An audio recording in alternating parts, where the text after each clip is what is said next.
అంటే ఇప్పుడు బిగ్ ఫిలింకి వచ్చే వరకు ఏముంటుంది అంటే ప్రేమ గారు, ఒక స్టార్ హీరో ఉంటాడు, డెఫినెట్గా ఒక సక్సెస్ఫుల్ డైరెక్టర్. సక్సెస్ లేని డైరెక్టర్తోని బిగ్ హీరోతో సెటప్ చేయలేము, ఎందుకంటే హీరోని కూడా హ్యాండిల్ చేసుకోవాలి, హీరో ఇమేజ్ని హ్యాండిల్ చేయాలి.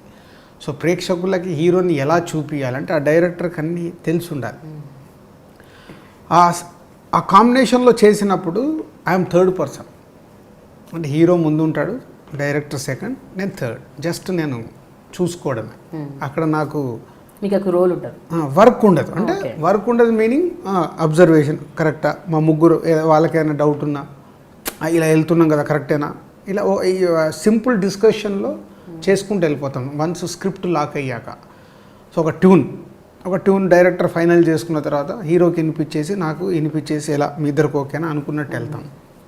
సో ఈ పెద్ద సినిమా జరిగే ప్రాసెస్ ఇది. చిన్న సినిమా జరిగే ప్రాసెస్ నాకు టోటల్ డిఫరెంట్.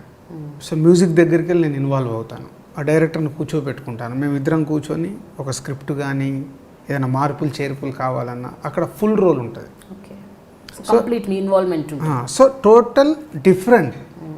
దీన్ని ఇలా చూస్తాను, దాన్ని అలా చూస్తాను, కాబట్టి ఇది నేను మ్యాచ్ చేసుకుంటూ ట్రావెల్ కావాలి. అంటే ఏం లేదు, ఒకటి పోయినా కూడా ఇంకోటి మీకు ఉంటుంది. అంటే you see to it that success and ఫెయిల్యూర్స్ని బ్యాలెన్స్ చేసుకుంటూ వెళ్ళిపోతారు మీరు. ఒక చోట పోయినా కూడా ఇంకో చోట వచ్చేలాగా మీరు you see to it that to take that care. Ultimate every film success కావాలనే మేము ప్రయత్నం చేస్తాం. సో ఇప్పుడు నా 25 ఫిలిమ్స్లో ఆల్మోస్ట్ 18 ఫిలిమ్స్ ఇప్పటికీ సక్సెస్. దిస్ 25th ఫిలిం, 18 + 6లో ఉన్నాను, 24. సో ఇది డెఫినెట్గా is going is very good hit. ఇంకా రేంజ్ అది ఏందనేది 23rd తెలుస్తుంది. సో సక్సెస్ అయినా ఫెయిల్యూర్ అయినా నేను రెండు ఈక్వల్ అయినా. సో ఫెయిల్యూర్ అయిపోయిందని షేక్ అవ్వను, సక్సెస్ వచ్చిందని ఎగ్జైట్మెంట్లోకి వెళ్ళాను. గుడ్, మనం అనుకుంది రిజల్ట్ వచ్చింది, సో సక్సెస్ అయ్యాం. What next? జనరల్గా ఒకప్పుడు రామానాయుడు గారు, అశ్విని దత్ గారు, అల్లు అరవింద్ గారు, సురేష్ బాబు గారు ఇలాంటి ప్రొడ్యూసర్స్ని ఒక గౌరవంగా, ఒక మర్యాదగా, ఒక రెస్పెక్ట్తో చూసేవారు. పోను ఆ రెస్పెక్ట్ తగ్గిపోయింది ప్రొడ్యూసర్స్లో. ప్రొడ్యూసర్స్ అంటే ఎంతసేపు డబ్బు పెట్టేవాళ్ళు, లేకపోతే రియల్ ఎస్టేట్లో డబ్బులు మిగిలితే ఆ డబ్బుల్ని సినిమాలకు పెట్టేవాళ్ళు, ఇలా ఒక టాక్ వచ్చింది. ఈ టైంలో మీకు అగైన్ ద సేమ్ స్టేచర్ వచ్చింది. మళ్ళీ మిమ్మల్ని ఈరోజు రామానాయుడు గారితో, సురేష్ బాబు గారితో, అల్లు అరవింద్ గారితో అలాంటి గొప్ప గొప్ప ప్రొడ్యూసర్లతో మిమ్మల్ని కంపేర్ చేస్తున్నారు జనం. How do you feel that అండి? How do you take it? అంటే మీ చెవులో కూడా పడ్డాయా ఇలాంటి? అంటే అవన్నీ కామన్ అండి. సో ఇప్పుడు సక్సెస్లో ఉన్నప్పుడు ఇవన్నీ వస్తాయి. అంటే మీరు మధ్యలో ఫెయిల్ కూడా అయ్యారు కదా 2-3 సినిమాలు, అయినప్పుడు కూడా ఎలా చూస్తారనేది నాకు తెలుసు. సో నేను అందుకే నాకు వేరియేషన్ లేదు. సో నా పని నేను కరెక్ట్గా చేస్తున్నానా, నేను అనుకున్న సినిమాకి మా టీంతో మేము అనుకున్న రిజల్ట్ తెస్తున్నామా లేదా, సో అదే నా క్యాలిక్యులేషన్. సో సక్సెస్ వచ్చింది, ఇండస్ట్రీ మెచ్చుకుంటారు, ఆడియన్స్ మెచ్చుకుంటారు, ఫెయిల్యూర్స్ వచ్చినప్పుడు మాట్లాడతారు, అవన్నీ వింటూ వెళ్ళడమే. ఓకే, బట్ మోస్ట్ అంటే ఇన్వాల్వ్ అయ్యి కమిటెడ్గా టోటల్ ఫోకస్డ్గా ఉండే ప్రొడ్యూసర్గా మీకు పేరుంది. అంటే no other producer had that name. నేను చెప్పేది అది. సో అది 100% మీ చెవిన పడుంటుంది, మీతో కూడా చాలామంది అనుంటారు. So that compliments how do you take it? అంటే అది చాలా ప్రెషర్ కదా మీ మీద. అంటే ఇంకా పర్ఫార్మెన్స్ ఇంకా బాగా చేయాలన్న ఒక ప్రెషర్ ఉంటుంది నెత్తి మీద. అంటే నేను అదేనండి, ఇప్పుడు అది తీసుకోను. I think is a God gift అది. ఎక్కడో ఒక పల్లెటూరు నుంచి స్టార్ట్ అయిన నా లైఫ్ సినిమా ఫీల్డ్లోకి రావడం, డిస్ట్రిబ్యూటర్గా స్టార్ట్ అవ్వడం, ప్రొడ్యూసర్గా స్టార్ట్ అవ్వడం, సక్సెస్ఫుల్ ప్రొడ్యూసర్ అవ్వడం. సో ఒక రామానాయుడు గారితో పోల్చడం అనేది it's a great great great moment. అది నాకు అది విన్నప్పుడల్లా ఒక వైబ్రేషన్ ఉంటుంది. 20 years బ్యాక్ నేనేంటి, ఆఫ్టర్ 20 years అంత పెద్ద మనిషితో కంపారిజన్ చేస్తుంటే డెఫినెట్గా వైబ్రేషన్ ఉంటుంది. పోతే సేమ్ టైం అది తీసుకుంటే ఎక్కడ చెడిపోతానని కూడా భయం ఉంటుంది. సో అందుకే నేను తీసుకోను. ఓకే, సో జనరల్గా ఒక వ్యక్తి ఒక దాంట్లో సక్సెస్ కావాలన్నా, అది మెయింటైన్ చేసి దాన్ని సస్టైన్ చేయాలన్నా, ఆ పర్టికులర్ ఫీల్డ్లో ఆ మనిషికి ఒక పిచ్చి ఉండాలంటారు. మీకు ఆ పిచ్చి చాలా ఉందని నేను విన్నాను. అంటే అసలు మీకు సినిమా పిచ్చితోనే మీరు డిస్ట్రిబ్యూషన్లోకి వెళ్ళటం, ఆ సినిమా పిచ్చితోనే ప్రొడక్షన్లోకి వెళ్ళటం, అంటే అది అసలు ఆగట్లేదు. ఇట్స్ లైక్ ఆ పిచ్చి ప్యాషన్లోకి వెళ్ళిపోయి ఇంకా పరాకాష్ఠకు చేరుకుందని. That's what I read from you. Yeah అంటే సినిమా అంటే నేను సినిమా ఫీల్డ్లోకి వచ్చినప్పుడు పిచ్చితో రాలేదండి, ఒక బిజినెస్ కోసం వచ్చాను. అంతే, ముందైతే ఇనిషియల్గా మీరు బిజినెస్తో వచ్చాను. డిస్ట్రిబ్యూటర్ అయిన తర్వాత అప్పుడు నాకు ఒక స్ట్రగుల్ స్టార్ట్ అయింది. ఇంత డబ్బులు పెట్టి ఎవరో తీసిన సినిమా కొంటున్నాము, వెళ్ళి మార్నింగ్ షో 100 రూపాయలు పెట్టి ఆడియన్ లాగే మనం సినిమా చూస్తున్నాము. What is this? సో ఒక సినిమా థియేటర్లో మనం చూసినప్పుడు ఈ సినిమా ఆడదని మార్నింగ్ షోలో నేను చెప్పేయగలుగుతున్నాను. సో మీకు అప్పుడే అసెస్మెంట్ ఉండేది. సో యా డిస్ట్రిబ్యూటర్గా ఉన్నప్పుడే ఇది స్టార్ట్ అయింది. అప్పుడు ఎంత అండి మీ age? What was exactly 20 years back my age is 26. Okay, అప్పట్లోనే మీకు you had this assessment abilities. 26-27 years నా ఏజ్. చెప్పగలుగుతున్నాను. వై నాట్ ఒక సినిమా మనం 3 crores 4 crores పెట్టి అప్పుడు నైజాంకు కొంటున్నామంటే ఈ 3-4 crores పెట్టి ఒక సినిమా తీస్తే మొత్తం మనమే రిలీజ్ చేయొచ్చు కదా. సో అప్పుడు ప్రీవియస్ ప్రొడ్యూసర్స్ని ఒక రామానాయుడు గారు ఇలా చేస్తున్నారు, అప్పుడు అరవింద్ గారు చిన్న సినిమాలు తీసినప్పుడు అశ్విని దత్ గారు, అరవింద్ గారు ఒక పెళ్లి సందడి ఇలాంటి సినిమాలు రిలీజ్ అయ్యాయి. ఇంతలో తీశారట, ఇంత వచ్చింది. సో ఇవన్నీ చూసి అప్పుడు స్టార్ట్ అయ్యి ప్రొడ్యూస్ చెయ్యాలి అని. సో ప్రొడ్యూసర్గా టర్న్ అయిన తర్వాత ఫస్ట్ ఫిలింలోనే చాలా నేర్చుకున్నాను. సో అది credit goes only my director V Vinayak. అంటే తనకు 3వ సినిమా, నాకు ఫస్ట్ ఫిలిం. బట్ అప్పటికి అన్న అని నన్ను ప్రేమగా ఒక బ్రదర్గా చూసేవాడు. అంటే అప్పటికే నాకు యాజ్ ఎ డిస్ట్రిబ్యూటర్గా is a good name. So film ఇండస్ట్రీలో వాళ్ళందరూ కూడా నన్ను చూస్తే మేబీ ఏదో చాలా పాజిటివ్ వైబ్రేషన్ అది. సో తన స్క్రిప్ట్ దగ్గర నుంచి నన్ను ఇన్వాల్వ్ చేశాడు. సో నాకు అది ఇంకా పట్టు దొరికింది. ఓహో, ఫస్ట్ టైం నేను దిల్ సినిమానే స్క్రిప్ట్ అంటే ఇలా రాయాలి. అప్పటి వరకు సినిమా మీద జడ్జిమెంట్ ఉంది నాకు. ఓకే, డిస్ట్రిబ్యూటర్గా థియేటర్లో చూసినప్పుడు ఇది సినిమా మీద ఒక స్క్రిప్ట్ మీద ఏం బాగుంది ఏం బాగలేదు చెప్పగలిగాను. ఓకే, అంటే రైటర్స్తో కూర్చొని మీరు అంటే డైరెక్టర్ రైటర్స్తో అసోసియేట్ డైరెక్టర్స్ అందరితో కూర్చొని చెప్పగలిగాను. ఇక్కడ ఏదో డ్రాప్ అవుతున్నట్టు అనిపిస్తుంది ఏంటి అని. సో ఒక ఫైనల్గా ఒకరోజు మా అసోసియేట్ వాసు వర్మ, సుకుమార్ వీళ్ళందరూ అప్పుడు పనిచేశారు ఆ సినిమాకి. కరెక్ట్ అలా ఫైల్ పట్టుకొని వస్తుంటే వినయ్ వచ్చాడు. ఏంటి అన్నాడు. ఆర్డర్ రాశాము. అదే ఆర్డర్ నా టేబుల్ మీద ఉంది. అంటే రాజుగారు ఒక ఆర్డర్ రాయించారు. డౌన్ అని వెళ్ళి తర్వాత నాతో చిన్న తను అంటే రాజుగారు ఏంది ఆర్డర్ రాయించడం అనేది అనుకున్నాను. న్యాచురల్గా ఒక డైరెక్టర్గా అది వస్తుంది. బట్ తన్ని మెల్లిగా మళ్ళీ మేమందరం కూర్చొని మేమందరం అనుకున్నాము ఇక్కడేదో అనిపిస్తుంది, up to you as a డైరెక్టర్గా నీ కాల్ ఏంటి అని అప్పుడు జస్ట్ డిస్కషన్ స్టేజ్లో ఉన్నాం. సో నన్ను అంత ఇన్వాల్వ్ చేశాడు.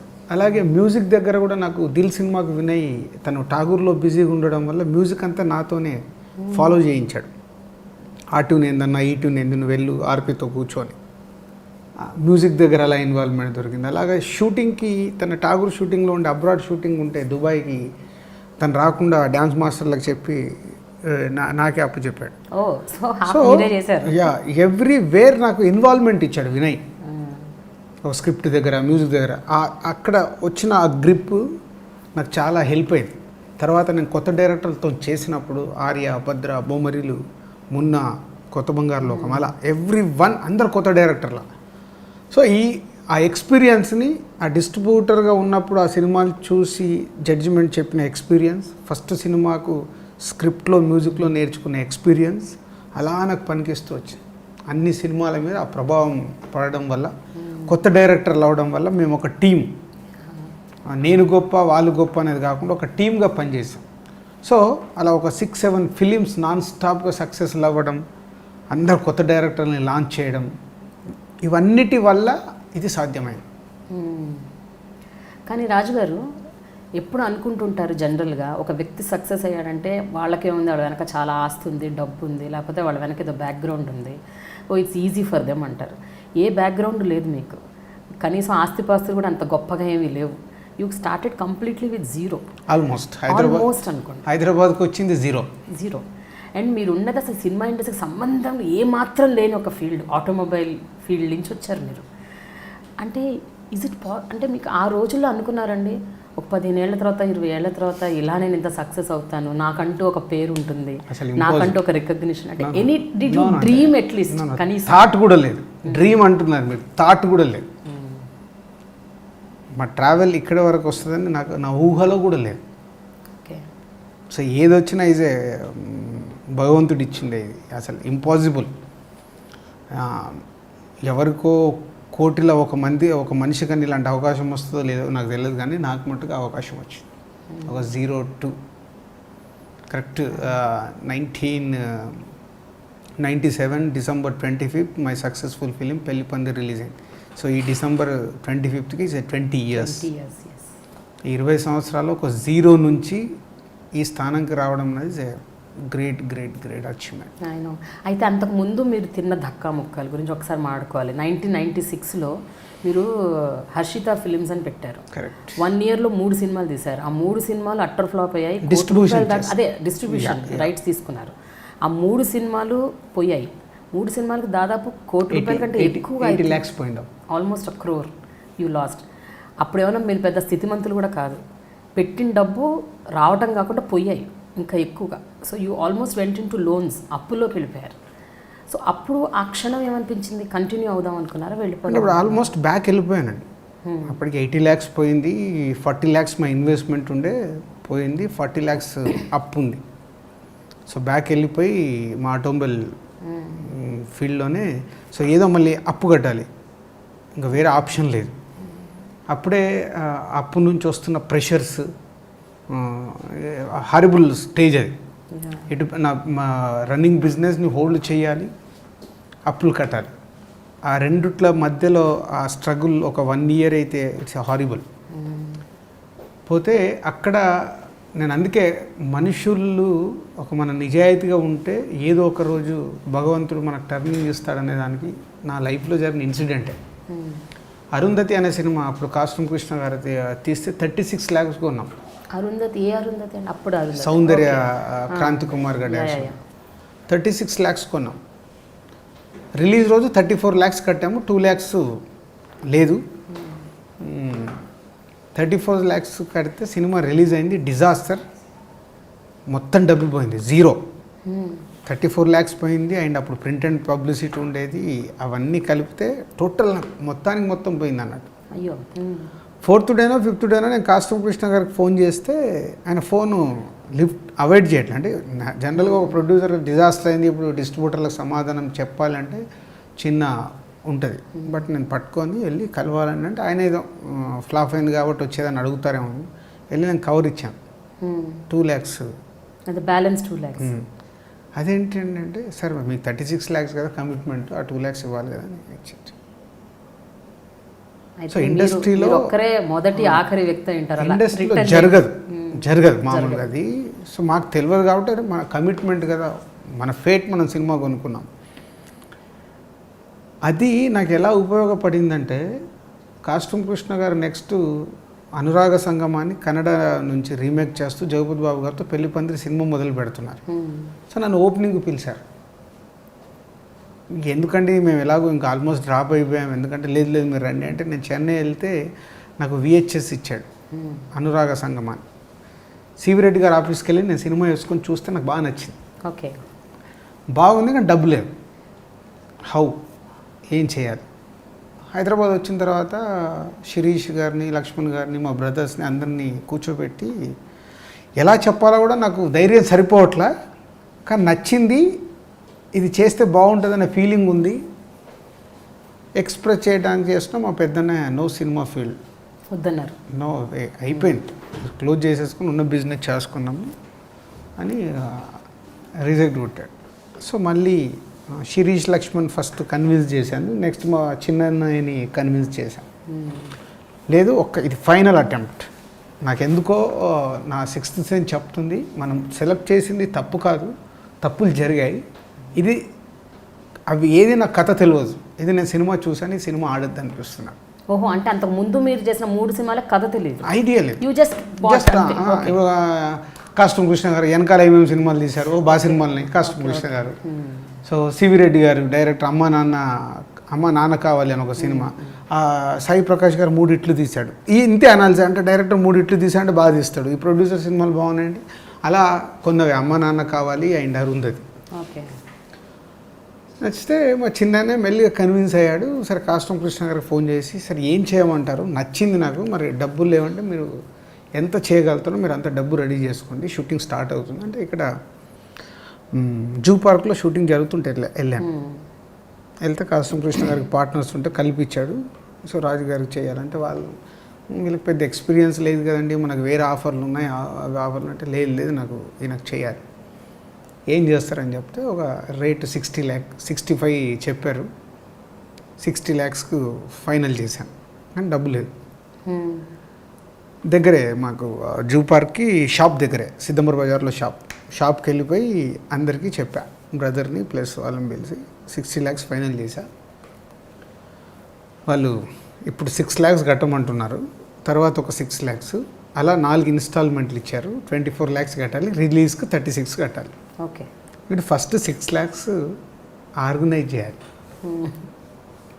ఓకే, ఎవరి దగ్గర 1 రూపీ లేదు, మీ ఎవరి దగ్గర అంటే నాకు షాప్ ఉంది, ఈజ్ రన్నింగ్, అది ఓకేలేండి. సో ఇప్పుడు షాప్లోకి వెళ్ళి తీయాలి, తీస్తే ఏం ఎఫెక్ట్ అవుతుందో తెలియదు. ఆ రోజు గుర్తు సాయంత్రం వరకు ఆయన కాస్ట్యూమ్ కృష్ణ గారు హైదరాబాద్ టు చెన్నై ఫ్లైట్లో వెళ్ళిపోబోతున్నారు. 7కి ఎప్పుడో ఫ్లైట్ ఉంది. మధ్యాహ్నం నుంచి ఫోన్లు చేస్తున్నారు, అంటే నేను కమిట్ అయిన నెక్స్ట్ డే డబ్బు రెడీ చేస్తున్నాము, అక్కడ 25,000 ఇక్కడ 25,000 అందరికీ చెప్తూ అందరికి ఫోన్లు మాట్లాడుతూ ఈవినింగ్ 5 వరకు ఒక 3 lakhs రెడీ చేశా. షాప్లో ఉన్న అమౌంట్ అన్నీ ఒక 3 lakhs రెడీ చేసి శిరీష్ గారికి లక్ష్మణ్ గారికి ఇచ్చి పంపించా. ఎయిర్పోర్ట్కి వెళ్ళి ఇది ఇచ్చేసి రండి అని. సో వాళ్ళు అలా స్కూటర్ పైన వెళ్ళి బేగంపేట ఎయిర్పోర్ట్లో 3 lakhs ఇచ్చారు. వెళ్తుంటే వాళ్ళ స్కూటర్లో పెట్రోల్ అయిపోయిందంట. వాళ్ళకు మళ్ళీ సెంటిమెంట్, అదేంటి వెళ్తుంటే పెట్రోల్ అయిపోయింది, ఇదేదో సింబాలిక్ బాగాలేదు అని నాకు చెప్తే ఏం లేదు వెళ్ళిపోయి ఇచ్చేసానంటే వాళ్ళు వెళ్ళిపోయి 3,03,000 ఇవ్వమన్నాను. ఎందుకో వెళ్ళిపోయి కాస్ట్యూమ్ కృష్ణ గారికి 3 lakhs ఇచ్చి వచ్చారు. మళ్ళీ ఇంకొక 1 weekలో ఇంకొక 3 lakhs చేసి 6 lakhs ఫస్ట్ ఇన్స్టాల్మెంట్ అచీవ్ చేశాం. ఓకే, ఇక అక్కడి నుంచి సినిమా రిలీజ్ రోజు వరకు కష్టాలు. ఆర్పి రోడ్లో ఉన్న చాలామంది ఆఫీసులకు వెళ్ళా, 6 lakhs కట్టేశాను, మీరు 50% షేర్ తీసుకోండి అని.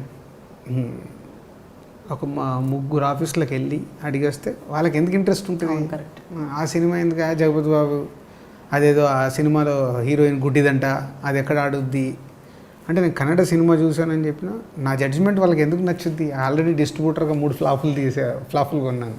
అండ్ సెంటిమెంట్గా కూడా ఇండస్ట్రీ ఎలా ఉంటుందంటే ఫ్లాపులు కొన్నాడంటే అబ్బాయి ఇటు చేయి మంచిది కాదురా, జనరల్గా థాట్ ఆ బ్రాండ్ ఉంది నాకు. అయిపోయింది. ఇది ఎంఎస్ రెడ్డి గారికి తెలిసి ఇట్లా నేను తిరుగుతున్నాను, మాకు ఒక మీడియేటర్ సత్యనారాయణ అని ఫోన్ చేసి ఇట్లా ఎంఎస్ రెడ్డి గారు కలవాలంటున్నారు సార్, మీరు కొన్నారంట కదా, మీరు అలా ఎవరన్నా నా పార్ట్నర్ చూస్తుంటే పార్ట్నర్ ఎంఎస్ రెడ్డి గారు లాంటి మనిషి ఫోన్ చేసి నేను కొన్న సినిమాలో పార్ట్నర్షిప్ అడుగుతున్నా అంటే నాకు ముందు ఆ ఎగ్జైట్మెంట్. ఎంఎస్ రెడ్డి గారు అంటే ఒక లెజెండరీ, ఆయన సినిమాలు తలంబ్రాలు, ఆహుతి, అంకుశం అని గుర్తొస్తుంటే అంటే చిన్న షవరింగ్. ఆయన ఎందుకు ఫోన్ చేశారు, ఆయన నేను ఎంతోమందిని అడిగితే వద్దన్నారు, ఆయన ఎందుకు ఫోన్ చేశారంటే శబ్దాలకి వచ్చాం, స్కూటర్ వేసుకొని వచ్చాం. ఆయన కలుస్తున్నాను ఎగ్జైట్మెంట్, సెల్ ఫోన్ కూడా లోపల పెట్టుకొని అన్నీ చూసుకొని వెళ్ళిపోయి కూర్చున్నాను. ఏం పేరు నేను, వెంకటరమణారెడ్డి అని. రెడ్డివా మరేంటి రాజు అని పిలుస్తారేంటి, అప్పుడు నైజాం రాజు అనేవారు, నైజాం సినిమాలు కొనేవాడిని, రాజు అనేవారు. రాజు అని పిలుస్తున్నారంటే అంటే ఇంట్లో ముద్దుగా ఏంటి సినిమా కొన్నామంట కృష్ణ వాళ్ళది ఏంటిది అంటే ఇలా చూశాను సార్, నేను బాగా నచ్చింది, ఇలా 60 lakhs కొని ఒక 6 lakhs పేమెంట్ చేశాను సార్. నాకు రామకృష్ణ చెప్పాడు, అంటే వాళ్ళు అప్పుడు కోడి రామకృష్ణ కానీ రామకృష్ణ అని పిలుచుకున్నాను. సరే ఆయనకు ఆఫీస్ ఉంది అప్పుడు, సుబ్రహ్మణ్యేశ్వర ఫిలిమ్స్ అనేది పెట్టారు ఎంఎస్ రెడ్డి గారు నైజాంలో పెట్టి, సరే 6 ఇచ్చావు కదా ఎంత ఇవ్వాలంటే 24 ఇట్లా ఇవ్వాలి సార్, 36 ఇవ్వాలి. సరే ఒక పని చేద్దాం, నేను 50% షేర్ తీసుకుంటాను, ఇప్పుడు 12 నువ్వు కట్టు, 12 నేను కడతాను, 24 అవుతుంది, 36 అప్పుడు థియేటర్లకు వెళ్ళి తెప్పించిద్దామంటే నా నెత్తి మీద నాకు పాలు పోసినంత ఆనందం వచ్చింది. అదే మీరు అడగడమే ఎక్కువ సార్, ఓకే చేద్దామని ఎంఎస్ రెడ్డి గారిని నెక్స్ట్ డే వారు ఫస్ట్ టైం నన్ను చెన్నై తీసుకొని వెళ్ళారు ఫ్లైట్లో. వెళ్ళి వాళ్ళ ఆఫీస్కి వెళ్ళి అగ్రిమెంట్ ఎంఎస్ రెడ్డి గారి మీద చేయించారు. సో అక్కడే ఎంఎస్ రెడ్డి గారు 6 లక్షలు ఇచ్చేశారు. సో ఫస్ట్ ఇన్స్టాల్మెంట్ నేను 6 ఇచ్చాను, ఆయన 6 ఇచ్చాడు. నెక్స్ట్ ఇన్స్టాల్మెంట్ నేను 6 ఇవ్వాలి, ఆయన 6 ఇవ్వాలి. సెకండ్ది కూడా అలా అన్ని కష్టపడి చేసి 24 lakhs అచీవ్ చేశాము. సో ఇక రిలీజ్ రోజు కొన్ని సమస్యలు వచ్చాయి, సమస్యలు దాటాం. అంటే ఎంఎస్ రెడ్డి గారికి ఉన్న ఇమేజ్ వల్ల తను చూసి కొంచెం ఏదో ట్రిమ్ చేయమన్నాడు ఆ రోజుల్లో. శబ్దాలకు ప్రింట్ తెప్పించుకొని ఆయన్ని ట్రిమ్ చేసేసి నైట్ ప్రొడ్యూసర్స్ కోట రామకృష్ణ గారు అప్సెట్ అయిపోయి వాళ్ళకి ఏదో ఫైనాన్షియల్ ప్రాబ్లం వల్ల ప్రొడ్యూసర్స్కి రిలీజ్ కొంచెం 1 షో రిలీజ్ కాలేదు. ఎంఎస్ రెడ్డి గారు మట్టుకు నైజాంలో సంధ్య థియేటర్ ప్రింట్ పంపించి రిలీజ్ చేసేసారు. అంత క్రమ్జీ అయింది. బట్ సినిమా సూపర్ హిట్ అయింది. సూపర్ హిట్ అయిపోయి నాకు ఫోన్స్ వస్తున్నాయి, ఇట్లా రిలీజ్ అయింది, సూపర్ హిట్ అయింది, ఇక్కడ ఫైనాన్స్ క్లియరెన్స్ కాలేదు. సో కాస్ట్యూమ్ కృష్ణ వాళ్ళు వీళ్ళు ఇంకా మేము కేసులు పెడతాం అవి ఇవి అంటే నేను మళ్ళీ కాస్ట్యూమ్ కృష్ణ గారి దగ్గరికి వెళ్ళి, సార్ మీరు ఏది చేసినా డ్యామేజ్ జరిగేది నాకు, నన్ను ఇక్కడ వరకు తీసుకొచ్చింది మీరు. ఇప్పుడు ఎంఎస్ రెడ్డి గారు ఏ డబ్బులు అయితే కట్టియాలో అది నా రెస్పాన్సిబిలిటీలు తీసుకొని నేను కట్టించేస్తాను. సో నైజాం మట్టుకు మీరు డిస్టర్బ్ చేయకండి అంటే పాపమైన ఇమ్మీడియట్లీ అలా పాటను చూసుకొని, సార్ అలా డబ్బులు వచ్చేస్తున్నాయి కాబట్టి మనం ఏం మాట్లాడేది, ఇంకో 5 lakhs వల్ల ఏదో ఎక్కువ అడగడం. సో రిలీజ్ తర్వాత కడతానని నేనే పర్సనల్గా నోట్ రాసి ఇచ్చి చెక్ ఇవ్వడం, అలా ఇలా చేసి నైట్ వెళ్ళిపోయి 2 days నిద్ర లేదు నాకు. సంధ్య థియేటర్లో ఫస్ట్ టైం సెకండ్ షో ఆ కళ్ళు మూసుకుంటూ సినిమా చూశాను. Cinema super hit. అది ఇట్స్ ఏ ఫిలిం ఇండస్ట్రీలో ఇట్స్ టర్నింగ్ నాకు. Turning point. యా. సో ఆ సినిమా లేకుంటే నేను లేను. సో వెనకకెళ్తే ఒక కమిట్మెంట్ నేను ఆనర్ చేయడం వల్ల ఒక మనిషికి నా పైన రిలేషన్ ట్రావెల్ చేయడానికి ఉపయోగపడింది అనుకుంటాను. లేకుంటే ఆ రోజు ఇండస్ట్రీలో ఈజ్ అ కామన్, అక్కడితో రిలేషన్లు కట్ అయిపోతాయి. సినిమా ఇండస్ట్రీలో నాకు తెలిసి రిలేషన్స్ ఉండవు. ఎవ్రీథింగ్ ఈజ్ మానిటరీ ఆ సినిమా వరకే. అందరు యాక్టింగ్ చేస్తుంటారు, అంటే మనతో ఒకలాగుంటారు, లైఫ్ ఒకలాగా ఉంటుంది, యాక్టింగ్ ఒకలాగా ఉంటుంది. అంటే వాళ్ళకు నటించి వ్యక్తిగతమైన రిలేషన్స్ వచ్చినప్పుడు కూడా అలాగే ఉంటాయి.